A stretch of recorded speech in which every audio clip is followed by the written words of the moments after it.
अब दोस्तों सबसे पहले हम इस पोर्ट्रेट का जो बैकग्राउंड है हम इसमें शेडिंग करेंगे।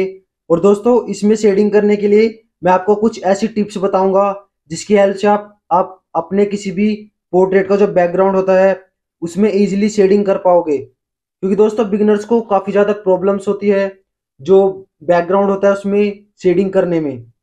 दोस्तों इसके बैकग्राउंड में या किसी भी आर्ट वर्क जो होता है उसके बैकग्राउंड में शेडिंग करने के लिए आपको एक इस टाइप का पेपर लेना है दोस्तों। और इस टाइप का एक माल लेना है जिसके ऊपर हम इस पेंसिल को घिसेंगे। और दोस्तों इसमें मैं 10वीं पेंसिल का जो ग्रेफाइट होता है उसका यूज करूंगा। आप चाहो तो मार्केट से ऑनलाइन भी ले सकते हो। देन इसके बाद दोस्तों आपको इस तरह से पेंसिल को घिसना है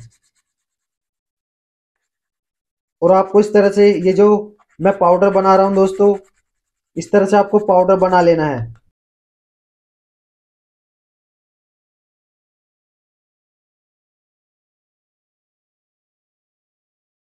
देखिए दोस्तों आपको कुछ इस तरह से जो पेंसिल का ग्रेफाइट है इस तरह से निकाल लेना है जैसे मैंने अभी आपको बताया है।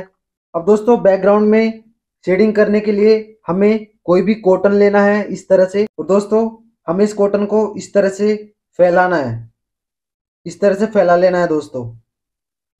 और इधर साइड से पकड़ना है इस तरह से और इस तरह से धीरे धीरे घिसना है इसको।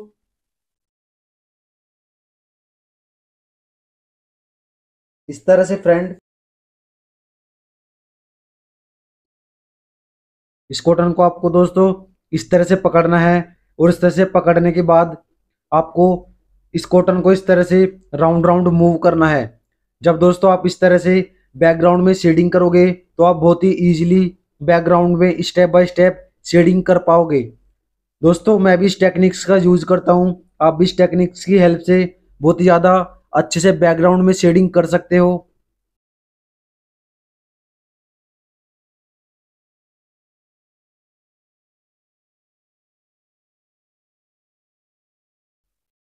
आपको दोस्तों एक इस तरह से एक न्यू कॉटन लेना है और न्यू कॉटन को इस तरह से आपको थोड़ा सा राउंड कर लेना है। इस तरह से आपको कॉटन को होल्ड करना है और इस कॉटन की हेल्प से आपको इस ग्रेफाइट पाउडर को इस तरह से राउंड राउंड करके उठाना है। इस तरह से दोस्तों ग्रेफाइट कॉटन पर आ जाएगा। और दोस्तों आपको अपने रेफरेंस को अच्छे से ऑब्जर्व करना है और जहाँ पर लाइट शेडिंग है वहाँ पर आपको लाइट शेडिंग करनी है और जहाँ पर डार्क शेडिंग है वहाँ पर आपको डार्क शेडिंग करनी है। और जैसे मेरे हैंड का मूवमेंट हो रहा है आपको भी सेम इसी तरह से राउंड राउंड घुमाना है अपने हैंड को और जो बैकग्राउंड में शेडिंग है उसको करते जाना है। बस दोस्तों आपको यही स्टेप फॉलो करने हैं। इसकी हेल्प से आप बहुत ही इजीली किसी भी पोर्ट्रेट का बैकग्राउंड जो होता है उसमें शेडिंग कर पाओगे।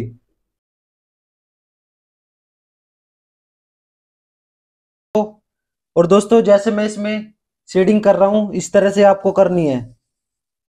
जब आप दोस्तों इस तरह से शेडिंग करोगे तो एकदम प्रोफेशनल लेवल का जो आर्ट वर्क होता है आप वो बना पाओगे। इस तरह से आपको शेडिंग करनी है।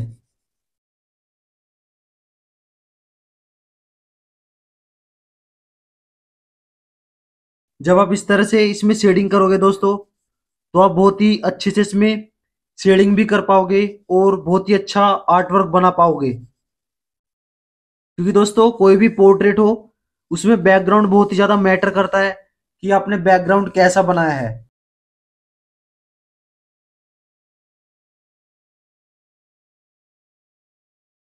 और दोस्तों शेडिंग करते टाइम आपको इस बात का भी ध्यान रखना है कि जो आपकी जो पोर्ट्रेट है इसकी ड्राइंग है वो खराब ना हो।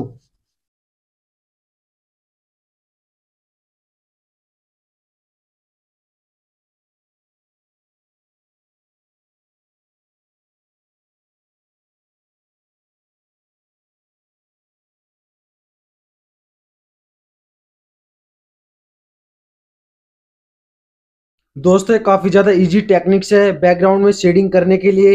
आप देख रहे हो मैंने इसमें एक तरह का फोगी इफेक्ट्स जो होता है वो भी इसमें दे दिया है।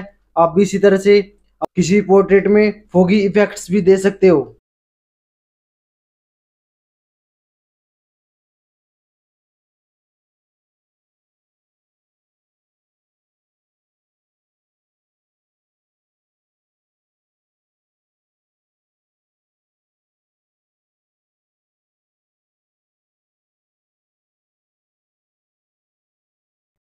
और अब मैं जो इनके शोल्डर है यहाँ पर थोड़ा डार्क शेडिंग है, तो मैं यहाँ पर थोड़ी डार्क शेडिंग करूंगा दोस्तों।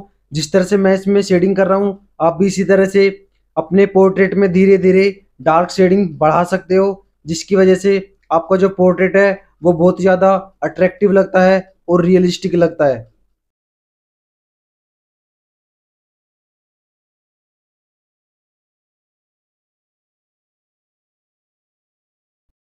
अगर दोस्तों आपको अभी भी कुछ भी समझ में नहीं आ रहा है, तो आपको बस मेरे जो हैंड का मूवमेंट है वो देखना है कि मेरा हैंड जो है वो कैसे मूव कर रहा है, मैं किस तरह से शेडिंग कर रहा हूँ।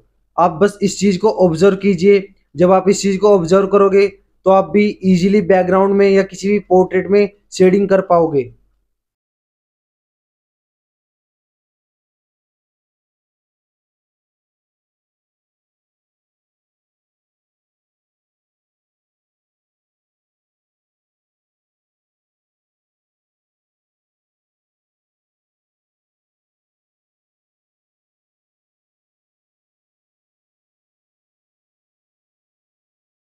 सो फाइनली फ्रेंड्स, हमने जो ये बैकग्राउंड था ये कंप्लीट कर लिया है। आप देख सकते हो ये कितना ज़्यादा रियलिस्टिक लग रहा है। और दोस्तों आप भी इसी तरह से अपने किसी भी पोर्ट्रेट का जो बैकग्राउंड होता है उसमें इजीली शेडिंग कर सकते हो। तो दोस्तों इस वीडियो में इतना ही, और अगली वीडियो में मैं आपको बताऊंगा कि जो इनके हेयर्स हैं आप उनको कैसे बना सकते हो, उसमें कैसे स्टेप बाय स्टेप शेडिंग कर सकते हो। और दोस्तों अगर आप चैनल पर नए हैं तो चैनल सब्सक्राइब कर दीजिए, साथ में बेल आइकन को भी दबा दीजिए, जिससे कि आने वाले नोटिफिकेशन आपको टाइम टू टाइम मिलते रहे। Thanks for watching this video friends.